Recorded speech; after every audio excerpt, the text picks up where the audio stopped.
സ്നേഹമുള്ള സഹോദരങ്ങളെ, കഴിഞ്ഞ മണിക്കൂറിൽ നമ്മൾ പറഞ്ഞു വന്നത് ഞാൻ നിന്നെ സുഖപ്പെടുത്തുന്ന കർത്താവാണ്. നമുക്കൊരു സൗഖ്യം ആവശ്യമാണ് എന്ന് പറഞ്ഞതിന് ഒരു ചുറ്റുവട്ടം നമ്മൾ പറഞ്ഞു വയ്ക്കുകയായിരുന്നു.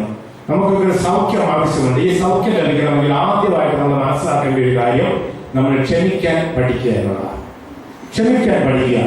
ഈ ലൂക്കാ സുവിശേഷം 23:34 കാൽവരിയിലെ മരക്കുരിശിൽ കിടന്നുകൊണ്ട് എങ്ങനെയാണ് നമ്മൾ ശരിക്കും ക്ഷമിക്കേണ്ടത് എന്ന് പഠിപ്പിക്കുന്നുണ്ട്. ആ വചനത്തിൽ നിന്ന് പൊരുളടിച്ചു കഴിഞ്ഞാൽ നമ്മുടെ ഈ കഴിഞ്ഞകാല ജീവിതത്തിൽ നമുക്കുണ്ടായ ഒത്തിരിയേറെ വ്യക്തികളെ, ഒത്തിരിയേറെ സംഭവങ്ങളെ നമുക്കൊന്ന് ക്ഷമിക്കാൻ പറ്റും. അതോടുകൂടി നമുക്ക് സൗഖ്യം കിട്ടുന്നത്.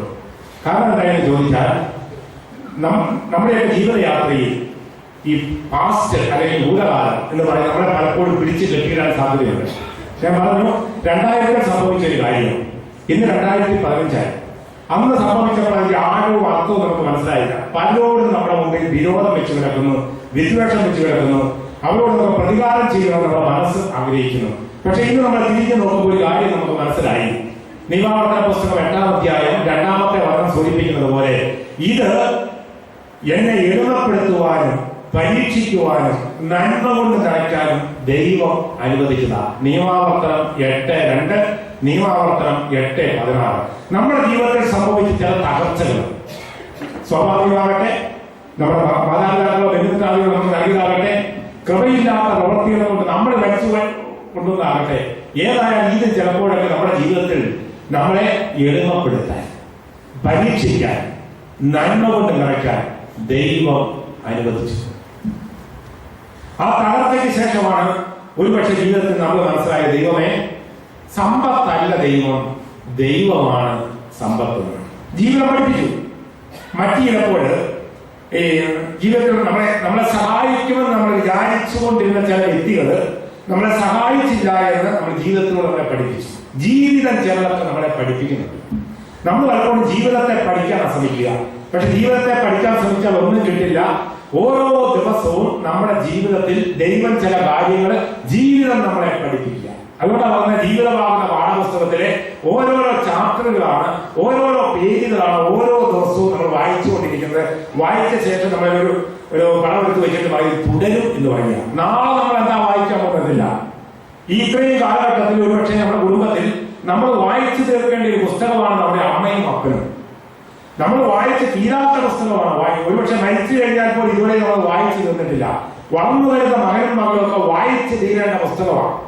നമ്മളവർക്ക് വായിച്ചുകൊണ്ടിരിക്കുക, പഠിച്ചുകൊണ്ടിരിക്കുക. ഇന്നലത്തെ മകളല്ല, സൂക്ഷിച്ച് നിരീക്ഷിക്കോ. 10ാം ക്ലാസ് വരെ വളരെ അടക്കത്തിലും ഒതുക്കത്തിലും കഴിയുന്ന മകളെന്ന് ഡിഗ്രി കഴിഞ്ഞ് കഴിഞ്ഞപ്പോൾ അമ്മയെ കണ്ടാൽ തിരിച്ചറിയുന്നില്ല. അമ്മ സാരി എടുക്കുന്നത് ശരിയല്ല, അമ്മയുടെ വസ്ത്രധാരണ രീതി ശരിയല്ല, അമ്മയുടെ ഹെയർ സ്റ്റൈൽ ശരിയല്ല, അമ്മ ആകപ്പാടെ അമ്മയ്ക്കെല്ലാം കുറവാണ്. വായിക്കേണ്ട പുസ്തകമാണ്. അതുകൊണ്ട് ഈ കഴിഞ്ഞകാല ജീവിതത്തിൽ നമുക്കൊക്കെ മനസ്സിലാക്കേണ്ട കാര്യം ഫോർഗീവിംഗ് പാസ്റ്റ് എന്ന് പറയും. ഇന്നലകളോട് നമ്മൾ ക്ഷമിക്കാൻ പഠിക്കണം. ഇന്നലകൾ എന്ന് പറഞ്ഞാൽ അതിനകത്ത് ചില വ്യക്തികളുണ്ട്, ചില സംഭവങ്ങളുണ്ട്. ഫോർഗീവിംഗ് പാസ്റ്റ്, ഇന്നലകളോട് നമ്മൾ ക്ഷമിക്കാൻ പഠിക്കുന്ന മറക്കുകയല്ല. അത് ചിലപ്പോൾ നമുക്ക് ജീവിതത്തിൽ ഒന്നും മറക്കാൻ പറ്റില്ല. എന്റെയും നിങ്ങളുടെയും ജീവിതത്തിൽ ഓർമ്മ വെച്ച നാളെ തൊട്ട് നമ്മുടെ ജീവിതത്തിൽ സംഭവിച്ച ഒരു കാര്യവും നമുക്ക് മറക്കാൻ പറ്റില്ല. മറക്കുകയല്ല വേണ്ടത്, മനസ്സിലാക്കുകയാണ് വേണ്ടത്. അതുകൊണ്ടാണ് നമ്മൾ ക്ഷമിക്കുക എന്ന് പറഞ്ഞാൽ മറക്കുകയല്ല, മനസ്സിലാക്കുക. മനസ്സിലാക്കിയാൽ നമുക്ക് ഹീലിംഗ് കിട്ടും. The more you forgive, the more you become divine. The more you heal. നീ എന്തുമാത്രം മനസ്സിലാക്കുന്നവോ അത്രയും നിനക്ക് സൗഖ്യം കിട്ടും. നീ മനസ്സിലാക്കുന്നു എന്റെ ജീവിത പങ്കാളി വളർന്നു വന്ന പ്രത്യേക കുടുംബത്തിൽ നിന്ന് വന്നതാണ്. അമ്മയോടും അമ്മയുടെ സ്നേഹം കിട്ടിയിട്ടില്ലാത്തൊരു മനുഷ്യൻ, അപ്പന്റെ സ്നേഹം കിട്ടിയില്ലാത്തൊരു മനുഷ്യൻ, അഞ്ചന്മാരോടും ചേട്ടന്മാരോടും എന്നും വഴക്കം ചെയ്യാനുള്ള മനുഷ്യൻ. ആ മനുഷ്യന്റെ മനസ്സിൽ പൂർത്തീകരിക്കാത്ത ചില ആഗ്രഹങ്ങളും അഭിലാഷങ്ങളും ജീവിത പങ്കാളിയുടെ മേലാണ് ഈ മനുഷ്യൻ കിടന്ന് എപ്പോഴും വെക്കിട്ടുന്നത്. ആരാ മനസ്സിലാക്കേണ്ടേ? ആരെങ്കിലും ഒന്ന് മനസ്സിലാക്കുക. ഉണ്ണുന്നവൻ അറിഞ്ഞില്ലെങ്കിൽ വിളമ്പുന്നവൻ അറിയാതെ പറയും. അപ്പൊ ശരിക്കും പറഞ്ഞാൽ നമുക്ക് സൗഖ്യം കിട്ടണമെന്നുണ്ടെങ്കിൽ നമ്മൾ ആദ്യം തന്നെ മറ്റു മനുഷ്യരെ ഒന്ന് മനസ്സിലാക്കണം. ഈ മനുഷ്യരാരും മനഃപൂർവ്വം മറ്റുള്ളവരെ ഉപദ്രവിക്കാനായിട്ട് നടക്കുന്ന മനുഷ്യരില്ല. പക്ഷെ അവരൊക്കെ അങ്ങനെ ആയി തീർന്നതാണ്.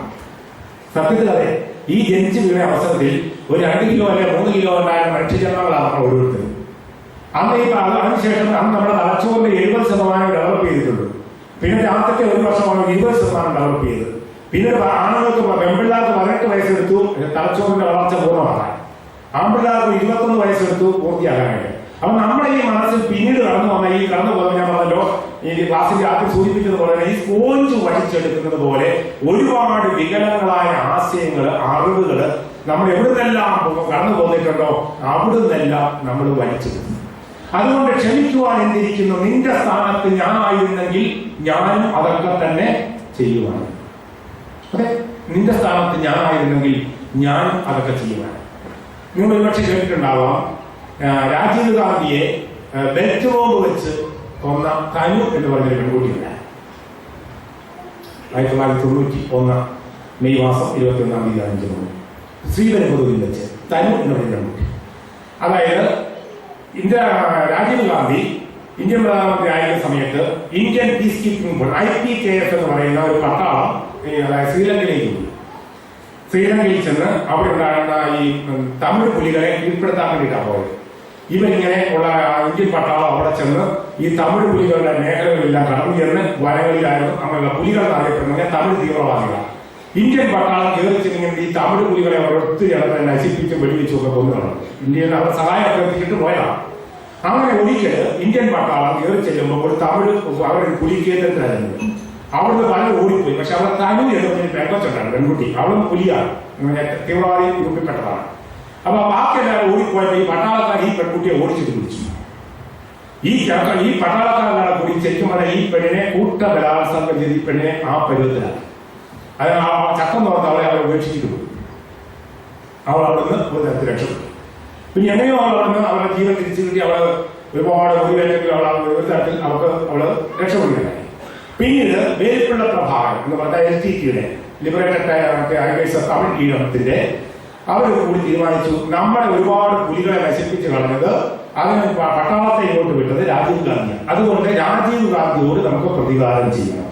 എങ്ങനെ പ്രതികാരം ചെയ്യാൻ പറ്റും? നേരിട്ടൊന്നും അടുത്ത് വിളിച്ചു കൊല്ലാനൊന്നും പറ്റത്തില്ല. അപ്പൊ അതുകൊണ്ട് അന്ന് വരെ പ്രബലമാകാത്ത ഒരു രീതിയിൽ ബെൽറ്റ് ബോംബ് എന്നൊരു ആശയമുള്ളൂ.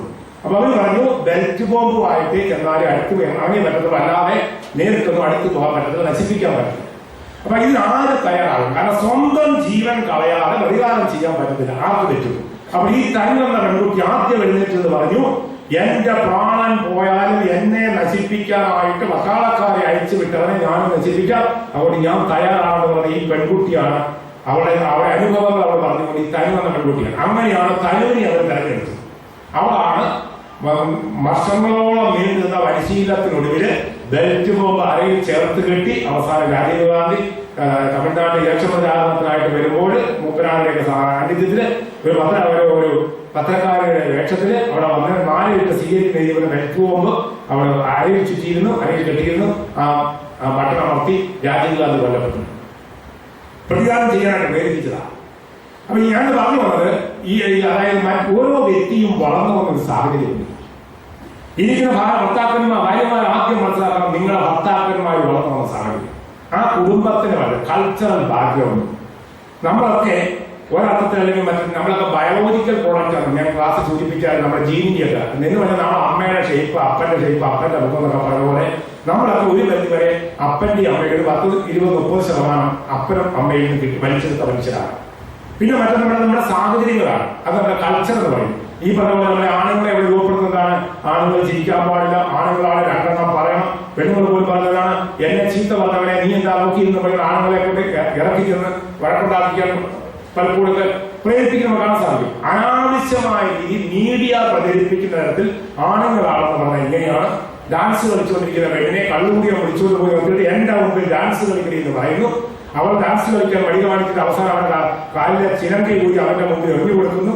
വലിയ സിനിമയാണെന്നൊക്കെ പറഞ്ഞ് നമ്മുടെ നാട്ടിൽ അവതരിപ്പിക്കുമ്പോൾ ഒരു കലാകാരി പെണ്ണെ കള്ളുകൂടിയന്റെ മുമ്പിൽ വെച്ച് ആക്ഷേപിക്കുന്നതാണ് ഏറ്റവും വലിയ കലയെന്ന് അതിരിക്കുന്നു. അപ്പൊ ഇങ്ങനെ നമ്മുടെ ഈ കൾച്ചറായിട്ട് നമ്മുടെ സമൂഹത്തിൽ നിന്ന് കുറെ കാര്യങ്ങൾ ഇങ്ങനെ വലിച്ചെടുത്ത് ആ തലത്തിലേക്ക് വരുമ്പോൾ ഇത് രണ്ടും കൂടെ കൂടുന്നതാണ് നമ്മുടെ cultural product and biological product എന്ന് പറയും. അപ്പൊ ഈ ഇരിക്കുന്ന ഞാൻ കരയിലെ കട്ടപ്പനയിൽ വളർന്നു വന്നൊരു ലക്ഷ്യം. അവിടെ കാർഷിക ബാക്ക്ഗ്രൗണ്ടാണ്, കുട്ടനാട് വേറൊരു ബാക്ക്ഗ്രൗണ്ടാണ്. അപ്പൊ കുട്ടനാടിൽ അല്പം മീനും ചോറും കിട്ടിയില്ലെങ്കിൽ അവർക്ക് ബുദ്ധിമുട്ടാണ്. ഞങ്ങളെ സംബന്ധിച്ചിടത്തോളം അവിടെ കപ്പയും മീനും കിട്ടിയില്ലെങ്കിൽ നമുക്ക് ബുദ്ധിമുട്ടാണ്. തൃശ്ശൂരേക്ക് ചെന്ന് കഴിഞ്ഞ് കഴിഞ്ഞാൽ അവിടുത്തെ പ്രത്യേക പലഹാരത്തിന് രീതിയാണ്. മലബാർ ഓരോ സ്ഥലത്തും അതിൻ്റെതായ ഒരു കൾച്ചറുണ്ട്. ഈ പറഞ്ഞ ഇതെല്ലാം കൂടെ കൂടുന്നതാണ് നമ്മൾ ഓരോരുത്തരും. നമ്മൾ ശാരീരികമായ നമ്മൾ ഇൻജക്ട് ചെയ്യാറുണ്ട്, കൾച്ചറാണ്. അപ്പൊ ഓരോ മനുഷ്യനും കടന്നു വന്ന് അവരുടെ എല്ലാം കഥയിൽ അറിഞ്ഞു കഴിഞ്ഞാൽ നമുക്ക് ആ വ്യക്തിയെ വെറുക്കാൻ പറ്റില്ല. ഈ ഇരിക്കുന്ന ഒരു ഭാര്യ മനസ്സിലാക്കണം, എന്റെ ഭർത്താവ് എന്ന് പറഞ്ഞ മനുഷ്യൻ ആകെപ്പാടെ വീട്ടിൽ പെൺപിള്ളേരാണെങ്കില്ല, അമ്മ മാത്രമേ ഉണ്ടാകും. അപ്പൊ അമ്മയുടെ ആട്ടും തുപ്പും കേട്ടു വന്നാണ്. ഒരു പെണ്ണ് എന്താണെന്നോ ഒരു അമ്മ എന്താണെന്നോ ഒരിക്കലും മനസ്സിലാക്കില്ല. പ്രിയപ്പെട്ട അമ്മച്ചിമാരെ ഒരു കാര്യം മനസ്സിലാക്കിക്കോ, നിങ്ങൾ നിങ്ങളുടെ ആൺകൊച്ചായാലും പെൺകൊച്ചായാലും അമ്മയെ സ്നേഹിക്കാൻ പഠിക്കാത്തവരാരും ഭാര്യമാരെ ശരിക്കും സ്നേഹിച്ചിട്ടില്ല. ഉറപ്പാ. കാരണം അമ്മയെ സ്നേഹിക്കാൻ പഠിക്കാത്ത ഒരുത്തൻ പിന്നീട് ജീവിതത്തിൽ ഒരിക്കലും, കാരണം ഈ അമ്മയുടെ ഉദരത്തിൽ 9 മാസം കിടന്ന് ഈ ആണായാലും ആൺകൊച്ചായാലും പെൺകൊച്ചായാലും അമ്മ ഇവന്റെ മലവും മൂത്രവും കോരിയ അമ്മ, ഈ മലത്തിന്റെയും മൂത്രത്തിന്റെയും ഗന്ധം വഹിച്ച അമ്മ, ഈ വ്യക്തിക്ക് വേണ്ടി തന്റെ ശരീരവും രക്തവും പിളർന്നു കൊടുത്ത ഈ അമ്മയെ സ്നേഹിക്കാനായിട്ട് പറ്റിയിട്ടില്ലെങ്കിൽ ഒരു പെങ്ങളെ സ്നേഹിക്കില്ല. അവൻ നാളെ കല്യാണം കഴിച്ച പെമ്പറനോത്തിയെ ഉപയോഗിക്കും, പക്ഷെ പെമ്പറനോത്തിയെ സ്നേഹിക്കില്ല. അതുകൊണ്ട് ഈ ഇരിക്കുന്ന അമ്മമാരെ നിങ്ങൾക്ക് നിങ്ങളുടെ ജീവിതത്തിൽ ചെയ്തു കൊടുക്കാൻ അമ്മയാരാണെന്ന് ആദ്യം നിങ്ങൾ തന്നെ പറഞ്ഞു കൊടുക്കുക. ഈ അമ്മ എന്ന വിജ്ഞാനം നമ്മുടെ മക്കൾക്ക് അറിയത്തില്ല. അതുകൊണ്ട് ആ ഭാര്യയെ കണ്ടു കഴിയുമ്പോൾ ആകാന്തം കാണിക്കുന്നത് ഇവളൊരു സ്ത്രീയാ, എന്റെ അമ്മയെ പോലെ തന്നെ അമ്മയല്ല ഇവിടെ എനിക്ക് ജീവിതം എനിക്ക് സ്നേഹിക്കാൻ വേണ്ടി തന്നു കിട്ടിയ പെൺകുട്ടിയാ, ഇവള് അപ്പനെയും അമ്മയൊക്കെ ഉപേക്ഷിച്ച് വന്നതാ. അപ്പൊ ഇവരെ നമുക്ക് മനസ്സിലാക്കണം. ക്ഷമിക്കുക എന്ന് പറഞ്ഞാൽ മറക്കുകയല്ല, മനസ്സിലാക്കുകയാണ്. മനുഷ്യ മനസ്സിനെ ഒന്നും മറക്കാൻ പറ്റില്ല, മനുഷ്യ മനസ്സിന് മറയ്ക്കാൻ പറ്റും. എങ്ങനെയാണ് മറയ്ക്കുന്നത്? ഭാരമുള്ള സാധനങ്ങൾ വെള്ളത്തിലേക്ക് ഇട്ട് കഴിഞ്ഞാൽ താഴോട്ട് പോകുന്നത് പോലെ തന്നെ അത് താഴെ പോയി കിടക്കും. അത് കഴിഞ്ഞ് പിന്നെ നമ്മൾ ആ സംഭവത്തെ പറ്റി ഓർക്കുമ്പോൾ പിന്നെ ഭയങ്കര സങ്കടമാണ്. അതുകൊണ്ട് ശരിക്കും പറഞ്ഞാൽ മറക്കുകയല്ല വേണ്ടത്, മനസ്സിലാക്കുകയാണ്. നമ്മൾ മനസ്സിലാക്കണം, ഞാൻ കല്യാണം കഴിച്ച കാലഘട്ടത്തിൽ എന്റെ വ്യക്തിയോട് അപമര്യാദയായി പെരുമാറി എന്ന് ആ സ്ത്രീ എന്ന് മനസ്സിലാക്കണം. അല്ലെങ്കിൽ എന്തിനു വേണം അരിശപ്പെടുന്നു? ആരോടായി മനുഷ്യനോടൊപ്പം അരിശപ്പെടുന്നത്? ആരോട് അപേക്ഷപ്പെടുന്നത്? ഒരു വീട്ടിലപ്പം കറിക്ക് ഉപ്പ് കൂടിയെന്ന് പറഞ്ഞത് അരിശപ്പെടുന്നത്. കറിയാണെങ്കിൽ ഉപ്പ് കൂടിയെന്നിരിക്കും, കുറഞ്ഞെന്നിരിക്കും. സ്ത്രീകളും പുരുഷന്മാരും താമസിക്കുന്ന വീടാണോ അവിടെ മുടി കണ്ടാന്നിരിക്കും, ബ്ലഡ് കണ്ടാന്നിരിക്കും. ഇതൊന്നും ഇല്ലാത്ത അത്ഭുത ലോകത്ത് ജീവിക്കാൻ ആരാ പറഞ്ഞതിനോട്? ഒരു കുടുംബമാണ്, അവിടെ ഇതൊക്കെ സംഭവിക്കും. അവിടെ അഴുക്കും കാണും, അറപ്പും കാണും, ഇതെല്ലാം കാണും. ഇതിന്റെയൊക്കെ നടുവിൽ ഒരുമിച്ച് ജീവിക്കുമ്പോൾ ആരാ ഈ ലോകത്തിലെ പുണ്യവാൻ? ഈ ലോകത്തിൽ ആരും പൂർണ്ണതയുള്ള മനുഷ്യരില്ല. ഈ ഇരിക്കുന്ന പുരുഷൻ എന്ന് പറഞ്ഞാൽ ഒരുപാട് നന്മകളുള്ള മനുഷ്യനാണ്, അതുപോലെ തന്നെ കുറവുകളുള്ള മനുഷ്യനാണ്. ഈ ഇരിക്കുന്ന സ്ത്രീ എന്ന് പറഞ്ഞാൽ ഒത്തിരി നന്മകളുണ്ട്, അതുപോലെ തന്നെ കുറവുകളുണ്ട്. ഇത് പരസ്പരം മനസ്സിലാക്കി നിന്റെ കുറവിനെ ഞാൻ പരിഹരിക്കാം, എന്റെ കുറവിനെ നീ പരിഹരിക്കുക. ഇങ്ങനെ നമുക്ക് ഒരുമിച്ച് കൈപിടിച്ച് മുന്നോട്ട് യാത്ര ചെയ്യാം, ദൈവത്തോടൊത്ത് യാത്ര ചെയ്യാം. ഇതാണ് കുടുംബം. ഇത് മനസ്സിലാക്കാതെ ഇതൊന്നും എന്നെ കൊണ്ട് പറ്റില്ല, നീ ഇതൊക്കെ വേണമെങ്കിൽ ചെയ്തോ എന്ന് പറയുന്ന കാപട്യഭാവം ഇത് മറക്കുകയല്ല, മനസ്സിലാക്കണം. ഇത് ഭാര്യ ഭർത്താവ് മനസ്സിലാക്കി. ഈ ദേഷ്യം ആരോട് അരിശപ്പെടുന്നു? എന്തിനു വേണ്ടി കിടന്നത്? എന്താ അരിശപ്പെടുന്നതിന്റെ കാരണം? നമ്മൾ ആഗ്രഹിക്കുന്നത് പോലെ നടക്കണം. സ്വർഗസ്ഥനായ പിതാവേ എന്ന വാർത്ത ഈശോ പഠിപ്പിച്ചതാണ്, നിന്റെ നാമം ഉയർന്നാകണം, നിന്റെ രാജ്യം വരണം, നിന്റെ ഹിതം സ്വർഗത്തിലേക്ക് വരണം. അരിശപ്പെടുന്ന വ്യക്തി എന്താ പറയുന്നത്? എന്റെ നാമം ഉയർന്നാകണം, എന്റെ രാജ്യം വരണം, എന്റെ ഇഷ്ടം എന്ത് നടക്കണം? ഇവിടെ നടക്കണം. എനിക്ക് രാവിലെയും പുട്ട് വൈകുന്നേരവും പുട്ട് നടക്കണം, എനിക്ക് ഉപ്പില്ലാത്ത ഭക്ഷണം, എനിക്ക് മാത്രം. ആ വാക്കുകൾ എന്ത് ചെയ്യണം?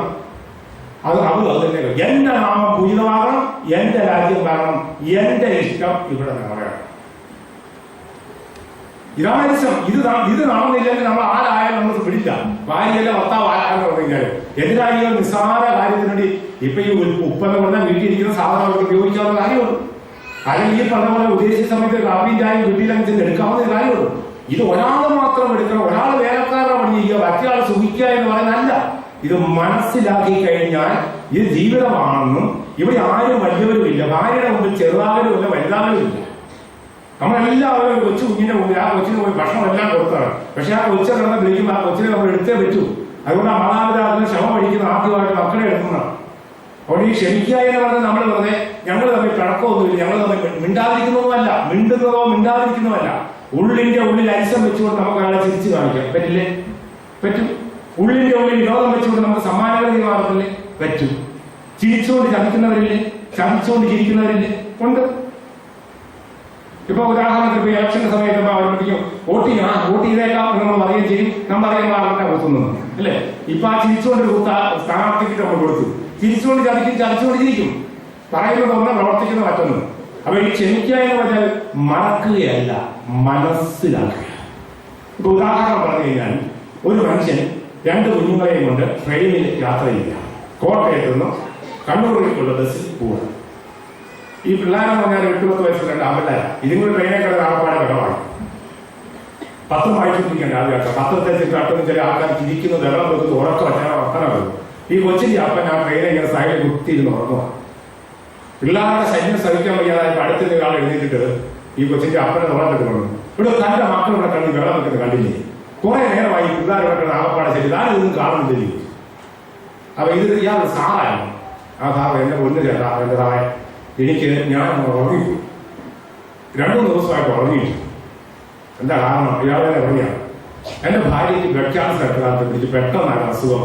ആ നാട്ടിൽ കൊണ്ടുവന്ന് ചികിത്സയും കഴിഞ്ഞു. 2-3 ദിവസം മുമ്പ് മരിച്ചു.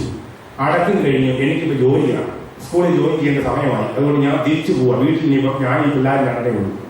അപ്പൊ ഞാൻ ഈ കഴിഞ്ഞ ദിവസം ഒന്നും ഉറങ്ങിയില്ല. അതുകൊണ്ട് ക്ഷീണം കൊണ്ട് ഉറങ്ങിപ്പോയതാണ് കേട്ടോ, സോറി, എന്നോട് ക്ഷമിക്കണം എന്ന് ഈ മനുഷ്യൻ മറ്റുള്ളത്. ആ ക്യാബിൽ ഇരുന്ന മനുഷ്യൻ നിമിഷങ്ങൾക്കുള്ള ഈ വാർത്ത എല്ലാവർക്കും പറഞ്ഞു. എല്ലാവർക്കും ഈ മനുഷ്യനോട് എന്താ സംഭവിക്കുന്നത്? ആദ്യം നമ്മൾ ആൾക്കാരെന്താ ചെയ്തത്? മിക്കിട്ട് കയറി തട്ടിക്കയറി. എന്തുകൊണ്ടാണ് ഇത്? കാര്യം ആദ്യം മനസ്സിലാക്കി കഴിഞ്ഞപ്പോഴോ മനസ്സിലാവുന്നു ആ മനുഷ്യൻ മനഃപൂർവ്വം പിള്ളേരെ അഴിച്ചുവിട്ടതല്ലെന്നും പിള്ളേരെ തെറ്റ് കാണിച്ചതാണെന്നും. പക്ഷേ ഭാര്യ മനുഷ്യന്റെ ദുഃഖത്തിലും ഉറക്കവും ഇല്ലാതെ ആ മനുഷ്യൻ കടന്ന് ഒരു തരത്തിലും ശരീരം തകർക്കണം. നമ്മൾ മറ്റു പല മനുഷ്യരെയും മനസ്സിലാക്കി കഴിഞ്ഞാൽ നമുക്ക് വെറുക്കാനാവില്ല. മാത്രം വീണോ എന്ന് പറഞ്ഞാൽ കള്ളു കുടിച്ചിട്ട് വീണെന്ന് നമ്മൾ പറഞ്ഞു അല്ലേ? അടുത്തേന്ന് ചോദിച്ചപ്പോഴാണ് കഞ്ഞി കുടിച്ചിട്ട് 3 ദിവസമേ ആയിട്ടുണ്ട്. അതുകൊണ്ട് കള്ളു കുടിച്ചല്ല വീണത്, കഞ്ഞി കുടിക്കാനിട്ടാണ് വീണെന്നുള്ള തിരിച്ചത്. ഇതാണ് ഈ ക്ഷമിക്കുക എന്ന് പറഞ്ഞാൽ മറക്കുകയല്ല. മറന്നു കഴിഞ്ഞാൽ മറക്കാൻ ശ്രമിച്ചാൽ മനസ്സിൽ പ്രശ്നമാണ്. ഇവിടെ പറ്റില്ല. നമ്മുടെ ഉള്ളിൽ കേട്ട് ആ വ്യക്തിയെ കാണുമ്പോൾ എന്നാലും അവൻ എന്നോട് ചെയ്തല്ലോ, എങ്കിലും അവൻ എന്നോട് ചെയ്തല്ലോ എന്ന് പറഞ്ഞ് നമ്മൾ ഇരിക്കും. പക്ഷെ നമ്മൾ കാര്യം ഓർക്കുക, ദൈവകൃപയില്ലാത്ത നിമിഷത്തിലാണ് എന്റെ കെട്ടിയോൻ എന്നെ തല്ലിയത്. ദൈവകൃപയില്ലാത്ത നിമിഷത്തിലാണ് എന്റെ ഭാര്യ ആ വൃത്തികെട്ട വാക്ക് എന്റെ നേരെ പറഞ്ഞത്. നീ എന്നാലും ആ വാക്ക് എന്നോട് പറഞ്ഞല്ലോ, എന്നാലും നിങ്ങൾ എന്നെ ആ മനുഷ്യൻ അന്നത്തെ അച്ഛൻ പറഞ്ഞപ്പോൾ നിങ്ങൾ എന്നെ തല്ലില്ലോ എന്ന് പറഞ്ഞുകൊണ്ടിരുന്നാൽ ജീവിതത്തിൽ ഒരിക്കലും ഹീലിംഗ് കിട്ടത്തില്ല. പക്ഷെ തിരിച്ചറിയുക, എന്റെ കെട്ടിയോ അങ്ങനത്തെ മനഃപൂർവ്വം തല്ലാതെ നടക്കുന്ന മനുഷ്യനൊന്നുമല്ല. അന്ന് ഞാൻ ആ മെക്കിട്ട് കയറി വർത്തമാനം പറഞ്ഞ അവസരത്തിൽ അയാൾ അടിച്ച മുഖത്തപ്പം എന്നോടൊന്നും ചെയ്തു പോയതാ. മനസ്സിലാക്കുക. ക്ഷമിക്കുക എന്ന് പറഞ്ഞാൽ മറക്കുകയല്ല, മനസ്സിലാക്കുക. അതുകൊണ്ടാണ് കണ്ണു പൊട്ടനെ കരഞ്ഞു കാണിക്കുന്നത്. കാരണം എന്തുകൊണ്ടാണ്? കാണാൻ പറ്റില്ല. ചെവി കേൾക്കാത്ത വ്യക്തിയുടെ മുമ്പിൽ ശരീരം പാടി കേൾപ്പിക്കരുത്. കാരണം ചെവി കേൾക്കാൻ പറ്റില്ല. അപ്പൊ ഈ ക്ഷമിക്കുക എന്ന് പറഞ്ഞാൽ ഓരോരുത്തരുടെയും ഭാഷ പഠിക്കുക എന്നുള്ളതാണ്. നമ്മൾ ഭാഷാവർത്തെ പറ്റി പറയാനുണ്ട്. കരിസ്മാറ്റിക് പ്രസ്ഥാനത്തിൽ ഭാഷാവർത്തെ പ്രാർത്ഥിക്കുന്നത് അതൊക്കെ നല്ല കാര്യം. പക്ഷെ അതിനേക്കാളും വലിയ ഏറ്റവും വലിയ സ്നേഹത്തിന്റെ ഭാഷാവരം എന്നറിയാവോ? പരസ്പരം ഭാഷ മനസ്സിലാക്കുക. ഒരു കുടുംബത്തിൽ 3 മക്കളുണ്ടെന്ന് വിചാരിക്കുക. നമ്മളൊക്കെ ചെയ്തുകൊണ്ടിരിക്കുന്ന അമ്മമാരുടെ ഭാഷ നോക്കിയാൽ മനസ്സിലാക്കാൻ സാധിക്കും. അമ്മ ഉച്ചയ്ക്ക് ഭക്ഷണമൊക്കെ തയ്യാറാക്കി ഒരു മുഴുത്ത പാത്രത്തിൽ ചോറ് വിളമ്പുന്നത് കണ്ടപ്പോഴേ നമുക്ക് മനസ്സിലായി ഇത് മൂത്ത ഗുണ്ടുപോലുള്ള സാധനമാണ്. കാരണം അവൻ അതുപോലെ വഹിക്കുന്നതാണ്. അമ്മ ചോറിങ്ങനെ തട്ടി പൊത്തി വെച്ചിട്ട് കറി കൂടുതൽ തിരികെ വെക്കുന്ന കണ്ടപ്പോഴേ ഇളയെ വെച്ച് ചിരിക്കാൻ തുടങ്ങിയത് മൂത്ത ചേട്ടായിക്കുള്ള ചോറുപാത്രമാണ് അവർക്ക് തന്നെ മനസ്സിലായി. രണ്ടാമത്തെ പെൺകൊച്ചിന് ഞാനക്കാരാണ്. അത് ഇത്രയേ ഉള്ളൂ. അതിനൊരു ശകലം ചോറ് ഇത്തിരി ഒരു മീൻചാതക കൊടുത്താൽ അത് മതി. മൂന്നാമത്തെ 5 വയസ്സുള്ള 50 വയസ്സുകാരൻ തിന്നുന്നോടത്തോളം തിന്നു. അതുകൊണ്ട് അമ്മ എന്ത് ചെയ്തു? ചോറിന്റെ കൂടെ കുറെ കാപ്പിണ്ടാണ് സാധനമോ കറിയോ സാമ്പാറോ എല്ലാവരുടെയും വേസ്റ്റ് നിറയ്ക്കാൻ വേണ്ടിയിട്ട് കൊടുത്ത് അവനും കൊടുത്തു. ഈ അമ്മയാണ് സത്യത്തിൽ ഭാഷ മനസ്സിലാക്കുന്ന അമ്മ. കാരണം 3 പേർക്കും വേണ്ടത് 3 ഇത് മനസ്സിലാക്കുക. ഇനി ഈ ഇരിക്കുന്ന അപ്പൻ നിങ്ങളുടെ 3 പിള്ളേർ, മൂത്തവൻ ജമ്മു കാശ്മീരിൽ പട്ടാളത്തെ ജോലിയാണ്. അവൻ വന്നു. ഇളയെ വെച്ച് രണ്ടാമത് തൃശ്ശൂർ നേഴ്സിംഗ് പഠിച്ചു, ബാംഗ്ലൂർ നേഴ്സിംഗ് പഠിച്ചുകൊണ്ടിരിക്കുകയാണ്. മൂന്നാമത്തെ +2 പഠിക്കുന്ന PC തോമസ് സാറിന്റെ തൃശ്ശൂർ എൻട്രൻസ് കോച്ചിങ് പഠിക്കുന്ന 3 പിള്ളേർ. അവര് ഓണത്തിന്റെ അവധിക്ക് മൂത്തവൻ വന്നിട്ട് അമ്മയോട് അപ്പനോട് പറയാണ് അവിടെ ഭയങ്കര വെടിവെപ്പായിരുന്നു. ജമ്മു കാശ്മീർ വെടിവെച്ചു AK-47 എന്നൊക്കെ പറഞ്ഞപ്പോൾ അമ്മയ്ക്കൊന്നും പിടിയിലും. പക്ഷെ അമ്മ കേട്ടു. അവന്റെ വെടിവെപ്പിനെ പറ്റിയുള്ള വളർച്ച കേൾക്കാതിരിക്കാൻ പറ്റത്തില്ല. കേട്ടു. അമ്മയ്ക്കൊന്നും മനസ്സിലായാലും നീയും വെടിവെച്ചോളാം, ഞാനും വെടിവെച്ചു. പക്ഷെ ആ പോക്ക് കണ്ടാൽ പേടിച്ചോടുന്നവനാ. എന്നാലും ആ വെടിവെച്ചെന്താ പറയുന്നത്? അമ്മ സമ്മതിച്ചു, മോനല്ലേ പറഞ്ഞോട്ടെ വെടിവെക്കുക. അത് കഴിഞ്ഞപ്പോഴാണ് ഈ നേഴ്സിംഗുകാർ ബാംഗ്ലൂരുകാർക്ക് നേഴ്സിംഗ് വന്നത്. അപ്പം അവിടെ വിശേഷമൊക്കെ ചോദിച്ചപ്പോൾ അമ്മ പറഞ്ഞടി അവിടെയുള്ള വെപ്പിള്ളാരൊക്കെ ഇങ്ങനെ പറ്റുവഴിക്കൊക്കെ പോകുന്നുണ്ട്, നീ പോകുന്നുണ്ടോ? ഞാനൊന്നും പോകുന്നില്ല എന്ന് പറഞ്ഞിട്ട് അവിടെ കണ്ടു നിർത്തി. അപ്പനും കണ്ടു. എന്നാലും അമ്മ അതും കേട്ടു. അപ്പോഴാണ് എൻട്രൻസിന് പഠിക്കുന്ന കൊച്ചു എന്റെ പറഞ്ഞേ 12 മണി വരെ പഠിച്ചിട്ട് തോമസ് തലക്കിട്ട് അടിക്കുമെന്ന് പറഞ്ഞു. അതുകൊണ്ട് ആ കാലം ഇത് 3 പറയുന്നത് ഈ അപ്പനും അമ്മയും കേട്ടോണ്ടിരുന്നു. ഇത് 3 പേരുടെയും ഭാഷ, ഒന്ന് പട്ടാള ഭാഷ, ഒന്ന് നേഴ്സിംഗ് ഭാഷ, ഒന്ന് എൻട്രൻസ് ഭാഷ. ഇത് പഠിച്ചേ പറ്റൂ. ഇതാണ് ശരിക്കും ഭാഷ പഠിക്കുന്നത്. ഒരു കുടുംബത്തിൽ ഈ ഇരിക്കുന്ന ഭർത്താവ് ആദ്യം പഠിക്കേണ്ട ഭാഷ അപ്പൻ്റെ അമ്മയും പഠിച്ചിരിക്കണം. അതിനുശേഷമേ കല്യാണം കഴിക്കാവൂ. ആ ഭാഷ ആദ്യം ഭാര്യയെ പഠിപ്പിക്കണം. എന്റെ അമ്മയുടെ ഭാഷ ഇതാണ്, അതുകൊണ്ട് നീ ഈ ഭാഷ നേരത്തെ പഠിച്ചോണം. നിനക്ക് നിലനിൽക്കണമെന്നുണ്ടെങ്കിൽ, കാരണം എനിക്ക് അവസാനം പ്രശ്നം ഉണ്ടാക്കാൻ പറ്റുന്നത്, അതുകൊണ്ട് എന്റെ അമ്മ സംസാരിക്കുന്നത് 2 ഇമ്മിണി വലിയ 2 പറഞ്ഞത്. അപ്പൊ നീയും പറഞ്ഞേക്കണം ഇമ്മിണി വലിയ 2. ഒരു പ്രശ്നവുമില്ല. നീ എമ്മേക്കാലത്താണെന്ന് പറഞ്ഞൊരു കാര്യമൊന്നുമില്ല. അമ്മ വീട്ടിലെ കാര്യം വിട്ടതല്ല. അതുകൊണ്ട് നീ അങ്ങനെ ഒരു കാര്യമില്ല. 65 വയസ്സുള്ള അമ്മയെ മോളെ മാറ്റാൻ പറ്റില്ല. 25 വയസ്സുകാരത്തെയായി നിനക്ക് മാറ്റാൻ പറ്റില്ല. ഈ ഭാഷ ആദ്യം ആരാ പഠിപ്പിച്ചു കൊടുക്കേണ്ടത്? ഈ കെട്ടിയോ എന്ന് പറയുന്ന ആമ്പിള്ളാർ പറഞ്ഞു കൊടുക്കണം. ഭാഷ പഠിക്കണം അപ്പന്റെ അമ്മയെ. പിന്നെ പുതിയതായിട്ട് വന്ന പെണ്ണിന്റെ ഭാഷയിൽ കെട്ടിയൊന്നും പഠിക്കണം. അവിടെ ദൂരത്തൊന്നും അവിടെ അമ്മയെ അപ്പനെ ഉപേക്ഷിച്ച് ഈ വീട്ടിൽ വന്നിരിക്കുന്ന, ഈ വീട്ടിൽ ആകപ്പാടെ അവിടെ ഏക ആശ്രയം എന്ന് പറയുന്നത് ഈ കെട്ടിയോ എന്ന് പറയുന്ന മനുഷ്യനാണ്. വേറെ ആർക്കും ആരെയും കണ്ടിട്ടില്ല. അവിടെ ജീവിതത്തിൽ വന്നിരിക്കുന്ന മാറ്റത്തെ പറ്റി ഭർത്താവ് മനസ്സിലാക്കണം. ഒന്ന്, ആ പെൺകുട്ടി ഒരു കല്യാണം കഴിച്ച് ഒരു വീട്ടിലേക്ക് വരുന്ന പെണ്ണിന്റെ ജീവിതത്തിൽ സംഭവിക്കുന്നത് അവിടെ പേര് പോലും മാറുന്നു. ആൻസി മാത്യു എന്നായിരുന്നു, അപ്പന്റെ പേര് മാത്യു എന്നായിരുന്നു. ഇപ്പൊ കെട്ടിയോ കിട്ടുന്ന ടോമിയായി. ഇപ്പൊ ആൻസി ടോമിയായി, പേര് മാറി. 2, ആ പെണ്ണിനെ ഒരു വടക്കേണ്ടായിരുന്നു. ഇപ്പൊ കെട്ടിച്ചത് തെക്കേലോട്ടാണ്. അപ്പൊ അവിടെ വടക്ക് മാറി അവിടെ തെക്കേലോട്ടായി. പേര് മാറി, വീട്ടുപേര് മാറി. അതോടൊപ്പം തന്നെ കാണുന്ന 2 മാസം കഴിയുമ്പോൾ അവരുടെ ഷെയ്പ്പും മാറി. ഒരു കുഴപ്പമില്ലായിരുന്നു. അമ്മച്ച ആജിതം പോലെ വരുന്ന വയറാ. ഇപ്പോടെ വയറും തീർത്തു, അവരുടെ ഷെയ്പ്പും മാറി. അതുകൊണ്ട് ജീവിതത്തിൽ ഇനി ഈ മനുഷ്യന്റെ പുറകെ നടക്കുക. ഈ ആണുങ്ങളിൽ നിന്ന് മനസ്സിലാക്കണം ഇവർക്ക് ഇനി ആരാ ഉള്ളത്. മനസ്സിലാക്കണം.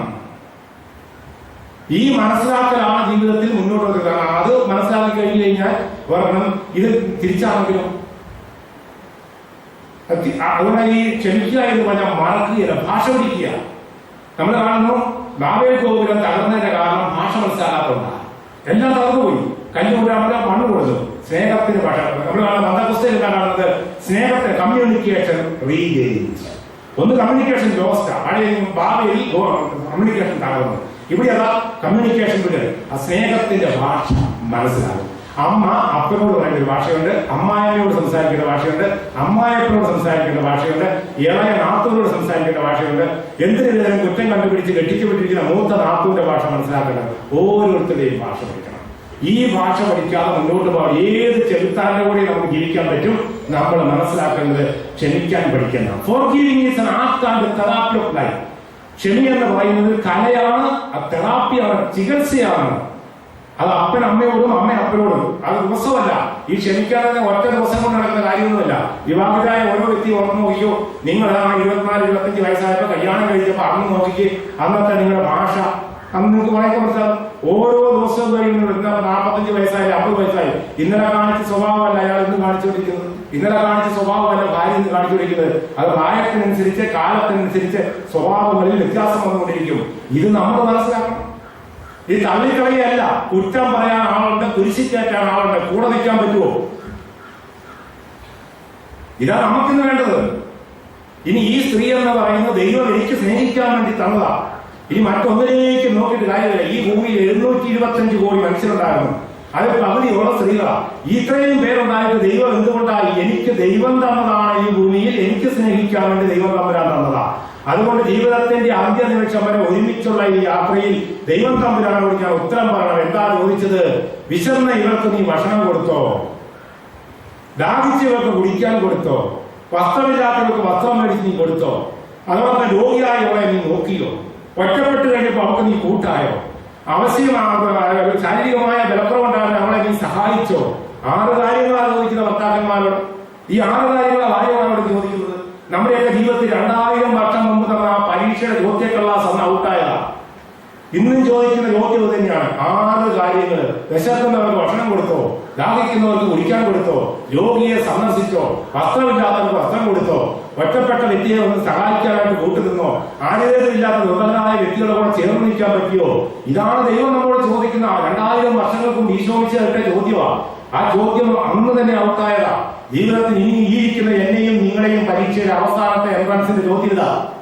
അപ്പൊ ഇത് ഒരുപക്ഷെ ഈ ധ്യാനത്തിൽ വരുമ്പോൾ പോലും നമ്മൾ ഗൗരവമായിട്ട് ചിന്തിക്കേണ്ട ഒരു കാര്യമാണ്. അതായത് വിശക്കുന്നവർക്ക് എന്ത് ചെയ്യാൻ പറ്റി? ആയിത്തീരുക, മനസ്സിലാക്കുക.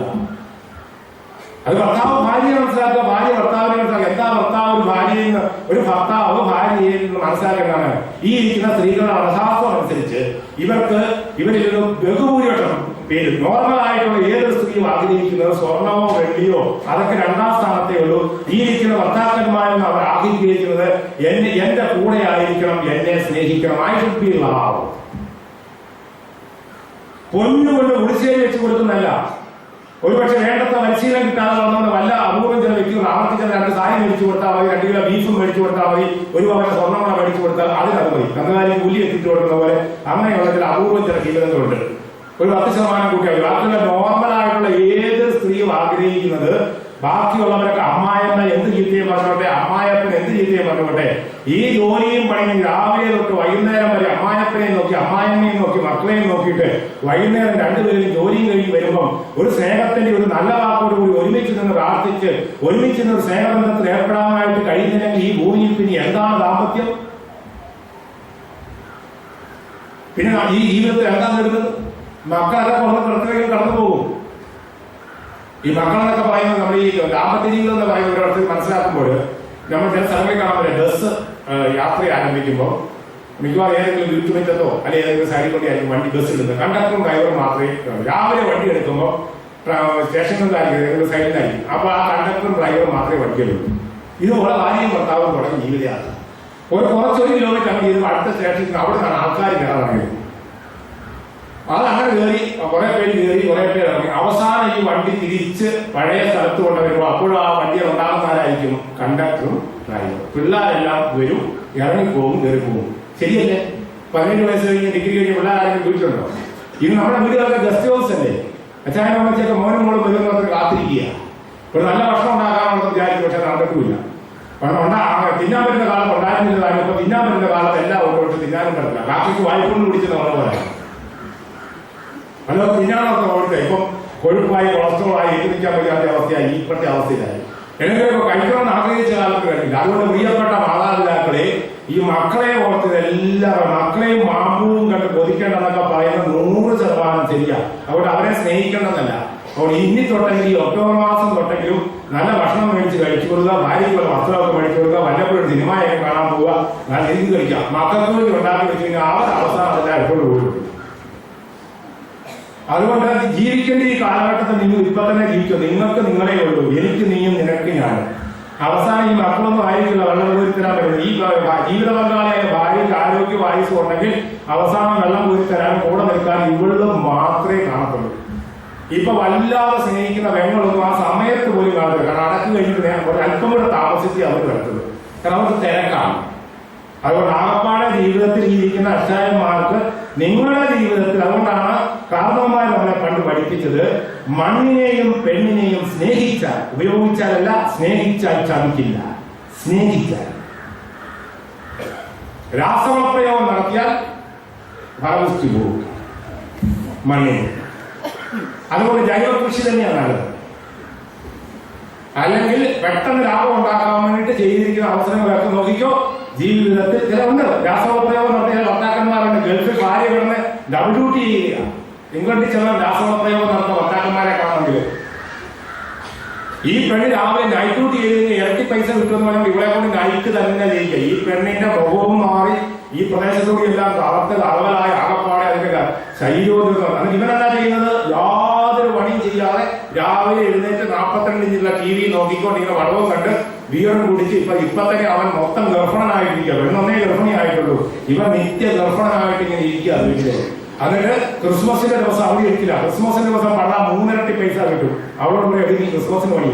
ദുഃഖവെള്ളിയാഴ്ച ഒരു സാഹിത്യം അവൻ ചോദിക്കാൻ പോയില്ല. എന്നാലും ഭാര്യ അവൻ പറഞ്ഞു കൊടുക്കും. എന്തിനാണ്? ഇതാണ് ഈ രാസവള പ്രയോഗം എന്ന് പറയുന്നത്. എൻഡോസൾഫാൻ അടിച്ചു കൊടുക്കുക കൂടുതൽ കളർ കിട്ടാൻ വേണ്ടി. എന്നിട്ട് അവസാനം എന്ത് ചെയ്യും? ഒരു 35-40 വയസ്സായപ്പോൾ ഇതുമാതിരി വല്യപ്പച്ചി പരുവത്തിലായി. അപ്പൊ അയ്യോ പണ്ട് എങ്ങനെയില്ല വേണ്ട, ഇപ്പൊ നോക്കിയ റോഡാകുട്ടി പോലായ കുറ്റം പറഞ്ഞൊരു കാര്യമില്ല, രാസവളപ്രയോഗം നടത്തിക്കൊണ്ടാണ്. അച്ചായന്മാരെ തിരിച്ചറിയുക, മനസ്സിലാക്കുക. അതുകൊണ്ട് ജീവിതത്തിൽ ഒരു ഭർത്താവ് ഭാര്യ ഭർത്താവിൽ നിന്ന് പ്രതീക്ഷിക്കുന്നത് മറ്റൊന്നുമല്ല, സ്നേഹം പ്രകടിപ്പിച്ച് കിട്ടണമെന്ന് ആഗ്രഹിക്കുന്ന. ഒറ്റ ഉദാഹരണം പറഞ്ഞാൽ, ഒരു പുതിയ സാരി മേടിച്ചുകൊണ്ടിരുക. ഈ നാട്ടുകാർ ആരൊക്കെ എന്തൊക്കെ പറഞ്ഞാൽ അവർക്ക് വലിയ കാര്യമില്ല. പക്ഷെ ഈ സാരി എടുത്തപ്പോ നിന്നെ കണ്ട ഒരു ചന്തമുണ്ട്. 3 ദിവസത്തേക്ക് ജീവിക്കാനുള്ള ഊർജം കിട്ടിയ സ്ത്രീക്ക് 3 ദിവസത്തേക്ക് ഇടാണ്. ഈ സാരി എടുത്തപ്പോൾ ഭയങ്കര സ്റ്റൈലാണല്ലോ, കല്യാണത്തിന്റെ മുഖമാണല്ലോ നിൽക്കുന്നത്. കളിയാക്കാൻ വേണ്ടി പറഞ്ഞാൽ അത് സത്യമാണ്, എന്തെങ്കിലും പറയാൻ പറ്റാതെ. അതുകൊണ്ട് appreciation and approval and acceptance 3 വാക്ക് ഉപയോഗിക്കും. അതായത് സ്ത്രീകളെ സംബന്ധിച്ചിടത്തോളം പ്രാണവായു പോലെയാണ് സ്നേഹമുണ്ടെന്ന് പറയുക, അത് പെരുമാറുക. അതിനെന്തോ കുറവായിട്ടാണ് നമ്മുടെ നാട്ടിലെ ആൾക്കാർ. ഇത് കുറവല്ല, ഇവര് പ്രതീക്ഷിക്കുന്നത് പൊന്നുകൊണ്ട് കുടിശ്ശേരി വെച്ച് കൊടുക്കുന്നതിനേക്കാൾ പ്രതീക്ഷിക്കുന്നത് ഒരു കാര്യം ചെയ്തു കഴിയുമ്പോൾ നല്ലതാണെന്ന് പറഞ്ഞു കഴിഞ്ഞിട്ടുണ്ട്. കാരണം രാവിലെ തൊട്ട് വൈകുന്നേരം വരെ എത്ര കിലോമീറ്റർ വീട്ടിൽ നടക്കുന്നുണ്ട്. അച്ചായന്മാർ ചെയ്യുന്നതൊക്കെ കാണാൻ പറ്റും. കാരണം മുറ്റത്ത് നമ്മൾ പറമ്പ് വെച്ച് കഴിഞ്ഞാൽ വാഴ വെച്ചാലോ അല്ലെങ്കിൽ ഏത്തവാഴ വെച്ചാലോ ഒക്കെ നമ്മൾ നോക്കി ഞാൻ പണി ചെയ്യുന്നത്. പക്ഷെ ഇവിടെ ഈ ചേർത്ത് ചെയ്യുന്ന രാവിലെ നമ്മൾ കൊണ്ട് 2 കിലോ അതായത് ചീന മത്തി കൊണ്ട് കൊടുത്തിട്ട് 2 മണിക്കൂർ ഇരുന്നിട്ടാണ് ഇത് വെട്ടി കഴുകി നാറ്റമായിട്ട് വന്ന് കഴുകി ഇവിടെ ഉണ്ടാക്കി എടുത്തു. ഈ 2.5 മണിക്കൂർ കൊണ്ട് ഉണ്ടാക്കി വിളമ്പി കൊടുത്തപ്പോൾ അച്ചായനും മക്കളെ കൂടി 2 മിനിറ്റ് കൊണ്ട് തിന്നു തീർത്തു. മുള്ളു പോലും ഇതേപോലെ കണ്ടില്ല. അമ്മ ഉണ്ടാക്കി എവിടെയാണ്. അതുകൊണ്ടാണ് ഈ സ്ത്രീകൾ പ്രവർത്തിക്കുന്ന പലപ്പോഴും കാണത്തില്ല. അച്ചായന്മാർ പ്രവർത്തിക്കുമ്പോൾ മണ്ണ് കോരുന്നതും വാഴ നട്ടതും പറമ്പിൽ പണതും ഈ കാര്യങ്ങളൊക്കെ കാണാൻ പറ്റും. നോക്കിക്ക് എന്തെല്ലാം കഷ്ടപ്പാട് സഹിച്ചിട്ടാണ് ഞാൻ ഇത് അവർ പറഞ്ഞത്. ശരിയാണ്, രാവിലെ 8 മണി തൊട്ട് 12 മണി വരെ പറഞ്ഞത് പറഞ്ഞില്ലെന്നാരാ പറഞ്ഞത്. ഇവിടെ ഈ പണിയെല്ലാം പറഞ്ഞു 2-2.5 മണിക്കൂർ കൊണ്ടാണ് എല്ലും കപ്പയും ഉണ്ടാക്കിയിട്ടുള്ളത്. ഇപ്പൊ അവിടെ എല്ലും കാണുന്നില്ല, കപ്പയും കാണുന്നില്ല. 2 മിനിറ്റ് കൊണ്ട് അച്ചായം പിള്ളേരെ തീർന്നു. കലം എടുത്തോണ്ട് പോകുന്നത് കാരണം കലം കൂടെ തിന്നില്ല, അല്ലായിരുന്നെങ്കിൽ കലം കൂടെ പോയിന്. അതുകൊണ്ട് കലം മാത്രം അവശേഷിച്ചു. അപ്പൊ അതിന്റെ പിന്നിൽ ഈ പറഞ്ഞ പോലെ തന്നെ ഒരു ദിവസം അടുക്കളയിൽ ഇറങ്ങുന്ന ഈ പാത്രം ഒന്ന് കഴുകി നോക്കിയോ. കുക്കിങ്ങിന്റെ ഏറ്റവും വലിയ ബുദ്ധിമുട്ടാണ്, ഉണ്ടാക്കുന്നതിനേക്കാളും ബുദ്ധിമുട്ടാണോ ആ പാത്രം കഴുകുക എന്നുള്ളത്. കുക്കിംഗ് അറിയാവുന്നത് പറയാം, വല്ലാത്തൊരു പണിയാണ്. എന്റെ അമ്മയെ ഏറ്റവും കൂടുതൽ സ്നേഹിച്ച് 6 വർഷം തന്നെ കുക്ക് ചെയ്ത് ജീവിച്ചപ്പോഴാണ് മനസ്സിലായത്. അതുകൊണ്ട് ഇതാണ് അതിനകത്ത് എളുപ്പമുള്ള കാര്യങ്ങൾ. അപ്പൊ നമ്മൾ പലപ്പോഴും വളരെ നിസ്സാരമായിട്ട് കാണുന്ന ഒരു കാര്യമാണ് ഭക്ഷണം ഉണ്ടാക്കുന്നത്. രാവിലെ ഉണ്ടാക്കി നമുക്ക് കഴിയുമ്പോൾ നമ്മൾ കഴിച്ചിട്ട് എഴുന്നേറ്റ് പോയി. ഇനി അതിന്റെ പാത്രം കഴുകാനായിട്ട് കഴുകിയിട്ടുണ്ട് തുടങ്ങുന്നുണ്ട്. അത് എപ്പോ തുടങ്ങിയതാ? തലേ ദിവസം വൈകുന്നേരം കപ്പ വെള്ളത്തിൽ തൊട്ട്, അല്ലെങ്കിൽ മാവ് കലക്കി വെച്ചത് തൊട്ട്, അപ്പത്തുള്ള പൊടിയെടുത്ത് വെച്ചത് തൊട്ട്, അല്ലെങ്കിൽ കടല വെള്ളത്തിൽ തൊട്ട് തലേ ദിവസം തുടങ്ങിയ പണിയാണ് പിറ്റേ ദിവസം രാവിലെ 8 മണി ആയപ്പോ സംഗതിയിലേക്ക് വായത്. 8 മണിക്കൊണ്ട് തീർന്നോ? ഇനി ഉച്ചക്കത്തേക്ക് തീർന്നു. കാര്യം പറയുന്നത് ഒരു ചോറും കറി ഉണ്ടാക്കിയാൽ മതി. ഈ സാധനം വെറുതെ ഉണ്ടാകും. ഒരിടത്തും ഒരു അരി ചോറായിട്ട് തന്നെ അരി ചോറായിട്ട് ഒരിടത്തും കേട്ടിട്ടില്ല. ഒരു ദോശയും തന്നെ ചുട്ടതായിട്ട് നമ്മൾ കേട്ടിട്ടില്ല. ഒരു അപ്പവും തന്നെ അപ്പമായി മാറിയിട്ടില്ല. അതുകൊണ്ട് മേടിച്ചുകൊണ്ടൊന്നും ഒരു സാധനമല്ല. ഉച്ചയാകുമ്പോഴത്തെ ഇത്രയും കഴിക്കുന്നത്. ഇനി അതും കഴിഞ്ഞ് പാത്രം കഴിക്കുമ്പോൾ 4 മണിക്ക് പിന്നെ ഇടയ്ക്ക് കാപ്പി ചായ, അതും കഴിഞ്ഞ് വൈകുന്നേരം ആകുമ്പോഴത്തേക്കോ. അപ്പൊ ഈ പണി ഈ വ്യക്തി എന്നാ നിരന്തരമായിട്ടങ്ങ് ചെയ്യുമ്പോഴോ, ഒരു ദിവസം ചെയ്യാൻ എളുപ്പമായിരിക്കും. നിരന്തരമായിട്ട് ചെയ്യുമ്പോഴോ ഇതൊന്നും മനസ്സിലാക്കണം. ഇത് മനസ്സിലാക്കി കഴിയുമ്പോഴാണ് മനസ്സിലാക്കുന്നത് ദൈവമേ എനിക്ക് വേണ്ടി രക്തസാക്ഷിയായി തീരുന്നവളാണ് എന്റെ ഭാര്യ. പ്രാണിവലിയെ രക്തസാക്ഷിയാണെന്ന് പറയാൻ എളുപ്പമാണ്. വിശുദ്ധ സെബസ്ത്യാനോസിനെ രക്തസാക്ഷിയാണെന്ന് പറയാൻ എളുപ്പമാണ്. അങ്ങനെ പലരെയും വിശുദ്ധരാണ്. പക്ഷെ തൊട്ടു മുമ്പിൽ രക്തസാക്ഷി നിൽക്കൊണ്ട് എനിക്ക് വേണ്ടി രക്തം ചിന്തിയ എന്റെ ജീവിതം എന്താണ്? ഈ രക്തസാക്ഷിയാണ് ആദ്യം സല്യൂട്ട് ചെയ്യുന്നത്. അതിനുശേഷം എന്റെ ദൈവമേ ഞാൻ അതായത് എനിക്ക് മനസ്സിലാക്കണം പരസ്പരം. അതുകൊണ്ട് ക്ഷണിക്കുക എന്ന് പറഞ്ഞു കഴിഞ്ഞാൽ വെറുതെ എന്തെങ്കിലുമൊക്കെ പ്രശ്നം പറഞ്ഞ് തീർത്തു പോകുന്നല്ല. ഇതൊരു മനസ്സിലാക്കണം. മനസ്സിലാക്കിയാൽ വെറുക്കാൻ പറ്റില്ല. ഇങ്ങനെ നമ്മളൊന്ന് മനസ്സിലാക്കി കഴിഞ്ഞാൽ നമുക്ക് സൗഖ്യം കിട്ടും. നമ്മുടെ കഴിഞ്ഞകാല ജീവിതങ്ങളിലേക്ക് തിരിച്ചു നോക്കിക്കോ. ഈ ഇരിക്കുന്ന മാതാപിതാക്കൾ, നിങ്ങൾ ഒരുപക്ഷെ നിങ്ങളുടെ മക്കൾ കലക്ക് എല്ലാവരും കഴിച്ച് അവർ നല്ല നിലയിൽ ജീവിക്കുന്നു. ഇത്രയും കാലമായിട്ട് കയറി വന്നിട്ട് അമ്മയ്ക്ക് ഒരു നല്ലൊരു സാരി മേടിച്ചു കൊടുക്കാത്ത മകനുമുണ്ട്, മകളുമുണ്ട്. പക്ഷെ നമ്മൾ ഓർക്കുക, എന്റെ കാലങ്ങൾ അപ്പനും അമ്മയും എന്ന നിലയിൽ എനിക്ക് ചെയ്യാനുള്ള എന്റെ ഉത്തരവാദിത്വം ചെയ്യും. നന്ദി പ്രകടിപ്പിക്കുക എന്നത് അവരുടെ ഉത്തരവാദിത്വമാണ്. അല്ലാതെ എന്നാലും അവർ എന്നോട് ചെയ്തല്ലോ, എങ്കിലും അവർ എന്നോട് ചെയ്തല്ലോ, എന്നാലും അവർ അങ്ങനെ പെരുമാറിയല്ലോ എന്ന് വിചാരിച്ചാൽ നമുക്ക് ഒരിക്കലും സൗഖ്യം കിട്ടില്ല. ഇങ്ങനെ നമ്മൾ ചിന്തിക്കണം. ഞാൻ അമ്മ എന്ന നിലയിൽ എന്റെ ആരോഗ്യം, എന്റെ ആയുസ് എന്റെ മകന് വേണ്ടി, എന്റെ മകൾക്ക് വേണ്ടി ഞാൻ ചെയ്തു കൊടുത്തു. ഒരു അമ്മ എന്ന നിലയിൽ ഞാൻ ഉത്തരവാദിത്വം നിർവഹിച്ചു. ഇനി നന്ദി പ്രകടിപ്പിക്കുകയോ പ്രകടിപ്പിക്കാതിരിക്കുകയോ ചെയ്യുക എന്നുള്ളത് അവരുടെ ഉത്തരവാദിത്വം. ഇനി മറ്റൊരു സ്വകാര്യമായ ഒരു ചോദ്യം കൂടിയുണ്ട്. ഈ മകനെയും മകളെയും സ്നേഹിക്കാനുള്ള പഠിപ്പിച്ചായിരുന്നു? എൻട്രൻസ് കോളേജിൽ വിട്ടുപഠിപ്പിച്ചു, നല്ല കോളേജിൽ വിട്ടുപഠിപ്പിച്ചു, നല്ല കാര്യങ്ങൾ പഠിപ്പിച്ചു. 2 കാര്യം പഠിപ്പിച്ചു. 1 പ്രാർത്ഥിക്കാൻ പഠിപ്പിച്ചോ, 2 സ്നേഹിക്കാൻ പഠിപ്പിച്ചോ. ഈ നിങ്ങൾ ഓരോരുത്തരും ഈ യാനം കഴിഞ്ഞ് തിരിച്ചു പോകുമ്പോൾ സ്വന്തം ജീവിതത്തോട് മക്കൾക്കുള്ള എല്ലാ മാതാപിതാക്കളും സ്വയം ചോദിക്കേണ്ട ഒരു കാര്യമുണ്ട്. പ്രാർത്ഥിക്കാൻ പഠിപ്പിച്ചോ, സ്നേഹിക്കാൻ പഠിപ്പിച്ചോ? ബാക്കിയൊക്കെ നാട്ടുകാർ പഠിപ്പിച്ചു. ഇത് മാത്രം വേറെ ആരും പഠിപ്പിച്ചാൽ അത് ശരിയാവില്ല. ട്യൂഷൻ ടീച്ചർ കൊച്ചിനെ പഠിപ്പിക്കാൻ ശ്രമിച്ചാൽ അപകടമാണ്.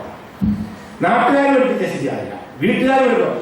ഇത് അമ്മയും അപ്പനും മുലപ്പാലിനോടൊപ്പം മൂല്യം കൂടി പകർന്നു കൊടുത്ത് അമ്മ പഠിപ്പിച്ചു കൊടുക്കുന്നത്. അമ്മയാണ് അപ്പനെ സ്നേഹിക്കാൻ പഠിപ്പിക്കുന്നത്. കാരണം അമ്മ ആരെ വിരൽ ചൂണ്ടി കാണിക്കുന്നു ആ കൊച്ചിന്റെ അപ്പൻ അല്ലേ?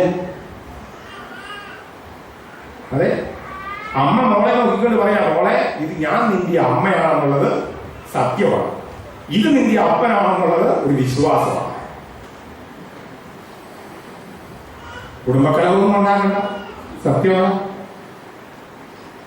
നീ എനിക്ക് ജനിച്ച മകളാണ്, നാട്ടുകാർക്കെല്ലാം കൃത്യമായിട്ട് അറിയാവുന്നത്, ആശുപത്രി രേഖയൊക്കെ ഉള്ളത് കൊണ്ട് നമ്മൾ തമ്മിൽ നോക്കിയാൽ നീ എന്റെ മകളാണെന്നുള്ളത് സത്യം. പക്ഷെ ഈ നിൽക്കുന്ന ആള് നിന്റെ അപ്പനാണെന്നുള്ളത് ഒരു വിശ്വാസമാണ്. അതുകൊണ്ട് അമ്മയാരെ ചൂണ്ടിക്കാണിക്കുന്ന ആളാ അപ്പന്. അതുകൊണ്ട് അപ്പനെ സ്നേഹിക്കാൻ പഠിപ്പിക്കുന്ന അമ്മയാണ്. അമ്മയെ സ്നേഹിക്കാൻ ആദ്യം പഠിപ്പിക്കേണ്ടത് അപ്പന്മാരുടെ ദൗത്യമാണ്. അതുകൊണ്ടാണ് അമ്മയുടെ നേരെ നിക്കിട്ട് ചേർന്ന് ചെറുക്കന്റെ നേരെ കൈ കൊണ്ടിക്കൊണ്ട് നട്ടലുള്ള അപ്പം പറയണം, വേണ്ട വേണ്ട അതിനപ്പുറത്തേക്കൊന്നും പറയണ്ട. നീ ഇവിടെ നിന്ന് കൽപ്പിക്കുന്നുണ്ടല്ലോ, ടി വി ഇങ്ങോട്ടുണ്ട്, ചായ എടുത്തുണ്ടോ, കാപ്പി എടുത്തുണ്ടോ, 14 വയസ്സിലായാലും അതിനെ കടുപ്പയിൽ പോയി ചായ ഉണ്ടാക്കി കൊടുക്കത്തില്ലെന്ന് അപ്പൻ ചോദിക്കുമ്പോഴാണ് അമ്മയ്ക്ക് അഭിമാനം ഉണ്ടാകുന്നത്. അല്ലാതെ മക്കളെ സൈഡ് ചെയ്യുന്നതല്ല. കാരണം ഇവിടെ നിങ്ങളാണ് ഭർത്താവ് ഭാര്യയ്ക്ക് വില കൊടുക്കുന്നോ, ഭാര്യ ഭർത്താവ്, അല്ലാതെ വേറെ ആരും ഈ ലോകത്തിൽ വില കൊടുത്തിട്ടൊരു കാര്യമില്ല. വില കൊടുക്കേണ്ടത് ഈ വീട്ടിൽ പിള്ളേരെ അപ്പന്റെ സ്ഥാനത്ത് കയറി ഇരിക്കാൻ പാടില്ല. അപ്പനെ ഇരിക്കേണ്ടത് തിരിഞ്ഞില്ലെങ്കിൽ മക്കൾ കയറി ഇരിക്കും. അതുകൊണ്ട് അമ്മ അനുവദിക്കാൻ പാടില്ല. ഇതിന്റെ അപ്പനാണ്. തെറ്റ് പറഞ്ഞാൽ പോയി സോറി പറയണം, അല്ലെങ്കിൽ അപ്പനോട് മാപ്പ് ചോദിക്കാനായിട്ട് പറഞ്ഞു വിടേണ്ടത് അമ്മയാണ്. അമ്മയോട് അവമര്യാദയായിട്ട് മകൻ പെരുമാറുന്നില്ല, മകളെ പെരുമാറിക്കണമോ അമ്മയോട് പോയി മാപ്പ് ചോദിക്കുന്നത് ആൺകൊച്ചിനെയും പെൺകൊച്ചിനെയും പറഞ്ഞു വിടേണ്ടത് അപ്പനാണ്. ഇതാണ് ഈ സ്നേഹിക്കാൻ പഠിപ്പിക്കുന്നതിന്റെ ഭാരമാണ്. ഈ ലോകത്തിലെ ഏറ്റവും വലിയ യൂണിവേഴ്സിറ്റി എന്ന് പറയുന്ന നമ്മുടെ കുടുംബമാണ്. ആ കുടുംബത്തിൽ നിന്നാണ് ആദ്യം പഠിക്കുന്നത്. അതുകൊണ്ട് ഈ ക്ഷമിക്കാൻ പഠിക്കുക എന്ന കുടുംബത്തിൽ ആരംഭിക്കുന്നതാ. മറക്കുകയല്ല, മനസ്സിലാക്കുകയാണ്. മനസ്സിലാക്കിയാൽ നമുക്ക് വിരോധം വിട്ടുമാറും. അതെ, അവിടെ സ്ഥാനത്ത് ഞാനായിരുന്നെങ്കിൽ ഞാനും അങ്ങനെയൊക്കെ ചെയ്തു പോയേ. ക്ഷമിക്കുവാൻ എന്തിരിക്കുന്നു പിതാവേ, ഇവർ ചെയ്യുന്നത് എന്തെന്ന് ഇവർ അറിയുന്നില്ല, ഇവരോട് ക്ഷമിക്കണം. ക്ഷമിക്കുക എന്നുള്ളത് മറക്കുകയല്ല, മനസ്സിലാക്കുക. ഈശോ ഉയർത്തെഴുന്നേറ്റ ശേഷം പീലാത്തോസിന്റെ ഹെറോദസിന്റെ വീട്ടിലേക്ക് മാർച്ചുപാസ് നടത്തിയോ? ഇല്ല. വേണമെന്നുണ്ടെങ്കിൽ ഈശോയ്ക്ക് സത്യം എന്താണെന്ന് ബോധിപ്പിക്കാൻ വേണ്ടിയിട്ട് പത്രോസിനെയും മറ്റ് ശിഷ്യന്മാരെയും കൂട്ടിക്കൊണ്ട് വേണമെന്നുണ്ടെങ്കിൽ പീലാത്തോസിന്റെ വീട്ടിലേക്ക് പോകാമായിരുന്നു, ഹെറോദസിന്റെ വീട്ടിലേക്ക് പോകാമായിരുന്നു. അവരെ ലോകത്തെ മുഴുവൻ ബോധ്യപ്പെടുത്താറുണ്ട് ഞാനായിരുന്നു സത്യം, പീലാത്തോസ് അസത്യമാണെന്ന്. ഈശോ പോയില്ല. അതായത് നമ്മൾക്ക് അറിഞ്ഞാൽ മതി, അല്ലാതെ മറ്റാരെയും ബോധ്യപ്പെടുത്തുക എന്നല്ല. അവരോട് മനസ്സിലാക്കി. കാരണം അവരോട് പറഞ്ഞിട്ട് കാര്യമില്ല. കണ്ണു പൊട്ടനെ കരഞ്ഞു കാണിച്ചിട്ട് കാര്യമില്ല. ചെവി കേൾക്കാത്ത വ്യക്തിയോട് പറഞ്ഞിട്ട് കാര്യമില്ല. അതുകൊണ്ട് പീലാത്തോസിന്റെ മുമ്പിൽ പോയി സത്യം പറയാനായിട്ടോ അത്താഴം കഴിക്കാനായിട്ടോ ഈശോ തയ്യാറായില്ല. ഈശോ അവനെ മനസ്സിലാക്കി ക്ഷമിച്ചു. അതുകൊണ്ടാണ് നമ്മുടെ ശത്രു, അതായത് എന്നെ വെറുക്കുന്നവരല്ല എന്റെ ശത്രു, ഞാൻ വെറുക്കുമ്പോഴാണ് എനിക്ക് ശത്രുക്കളുണ്ട്.